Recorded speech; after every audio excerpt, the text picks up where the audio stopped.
Pep, it's been said a million times, you're one of the most successful managers that's ever been in the game. And with that, you have the ability to build football clubs and build teams. Can you just talk us through at this moment how this particular building process in your career is from your perspective, where you are at this moment? No, it's not building something that my players of the club don't know. It's try to adjust few things for the new signs, for the season, like we were not fit, have a lot of injuries and come back in the routine and the process and a little details like we wanna add, and so enthusiastic and excitement to do it. Every pre-season now seems to take on a new element. You were at the Club World Cup. What did that give you in terms of preparation with this group, given the players you brought in January and the players you've sort of added during the summer? Well, it was really good. I think it was a good experience to be together there. It was fantastic it was a good time there. Unfortunately, we could not go through, but we were happy there in the environment, in the way we played, and the way we training, and the way we played it competition. And maybe in the time, maybe in the future, maybe in a few months' time, we'll realize maybe it was the foundation to something that is going well. So I know that people don't trust much now this season in us. What happened last season for the World Cup, or maybe the game from Spurs, but I'm completely the opposite. I have a good vibe that we'll do a good season. That means win? I don't know. I never did when we won the treble, when we won the 4 Premier Leagues in a row, when we won the 4 titles domestics and Centurions 100 points. I never thought in these stages how many titles or how we beat the season. But I had the feeling that we will do a good season. It's interesting you mentioned that you see with your eye those little things. I think us as journalists probably see things very differently.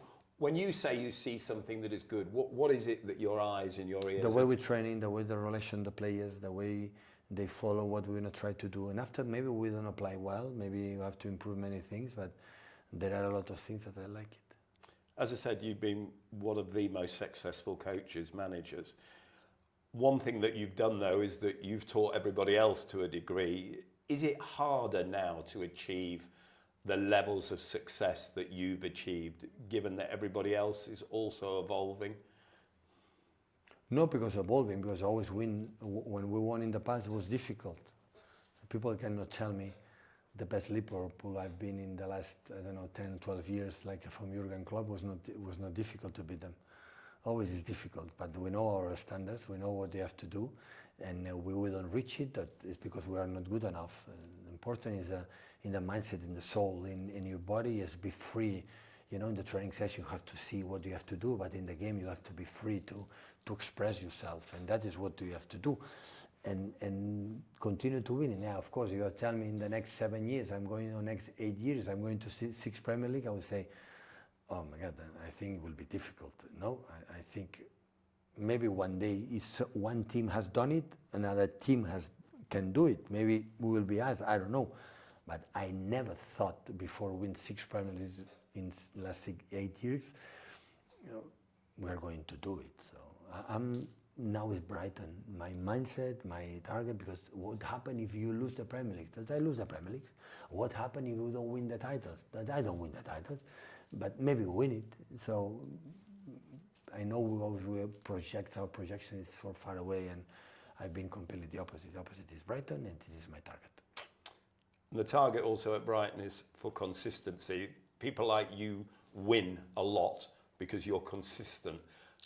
To achieve that consistency, as you have done here over many years, has that become more difficult? And should people measure it in less games rather than more games?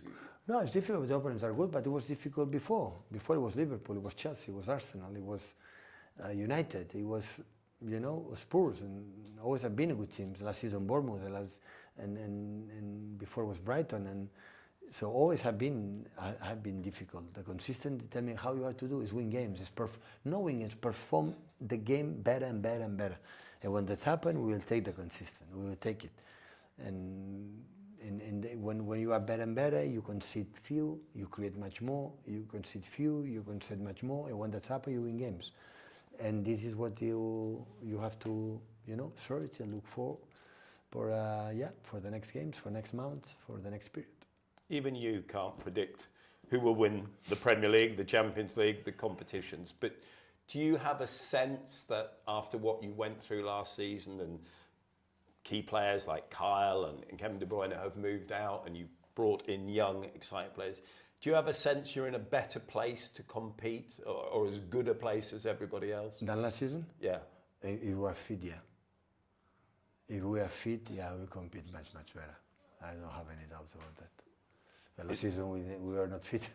We have a lot of injuries, and the energy, because maybe we didn't have a target or didn't have something, I don't know, for the fact that we won for first time 4 in a row, maybe we drop a little bit, but if we are fit, we will be. Is that the biggest challenge you face, you and your staff, keeping people fit? Absolutely. It's not easy because with this amount of games and the intensity they play. People is injured because we demand to the body more extra effort that the body can sustain, the muscles, the tendons can sustain this amount of again and again and again actions every 2 days, 3 days, 3 days, 4 days, again. And the player is broken. So if you give a player 1 game a week and the training's good but relaxed, the people will not get injured. There is injury in all the clubs, with the surgeries in the tendons, with the surgeries in the knees, with the surgeries in the hamstrings, with the it's with the fatigue, mental and physical fatigue, and comes with this amount of seasons and seasons and games. And that's why you have to be a bigger squad, and that's why I pray, okay, be fit. And after that, we can go in everywhere to do it. But I think, maybe I'm wrong, that the problem that the teams like here in the Champions League and playing all the competitions have the same problem, the same one. So, and we talk about for many years in the UEFA's, in the FIFA's and that, and did change something? No. That's why when you ask me about what is the situation after World Cup, what is the situation is international, what is the situation, doesn't matter. So it's what it is. I learned that, what it is. And we go there and play, and pleased to be in the Champions League again, like how difficult it was last season qualify, be in the Champions League against big teams in Europe, and the target to do it better than the last season, finish 23 with 24 teams. So hopefully we can do better this season and perform better, and the people will be proud of us. And for that I have to see that there are things I like. And always like I'm incredible optimistic, I'm incredible positive, and always I believe my team is the best. And I live my life in that way. And after maybe in 2 months you will come and say, how wrong you were, Pep. I said, yeah, I was I don't think we're going to be saying you're wrong too many times. No, I was completely wrong. But what I feel today is when I express in front of you. Just we'll finish on this note. You've explained that very well there about the pressures, the stresses on the players with the competitions, the amount of game time. When there's all this debate, there's been about your goalkeeper, who's your number one, who's your not number one. Does that apply to every member of the team, that it's impossible to say someone's always going to be number one, first choice, because you have this game, you have that game, everyone needs to I would play? love, you have to come to my meeting rooms, explain that to my players, and you say perfectly. So there's no player can sustain these 11 months, every 3-4 days, every single game. It's impossible. And the players should be generous to understand my time is coming, and I will play good. I will be happy and fight again. But I understand, I was a football player, I want to play all the time, and that's the situation. Because when a player play every game, they go to 6 weeks, 7 weeks, 2 months in the table massage to recover from the injury. So that is for certain is like that. So, but yeah, that's why I don't want to plan for not even in 2 weeks time or 3 weeks time or 4 time. I never done it. So what's the next game is tomorrow, how many players I have available, try to be as much as possible, how the game plan, mindset, say guys, you are the best because I feel they are the best, and go. And after, we'll see what happens. Pep, it's been a pleasure. If the job's available on your staff, I'd give it some thought. I will think about it. I will think about it.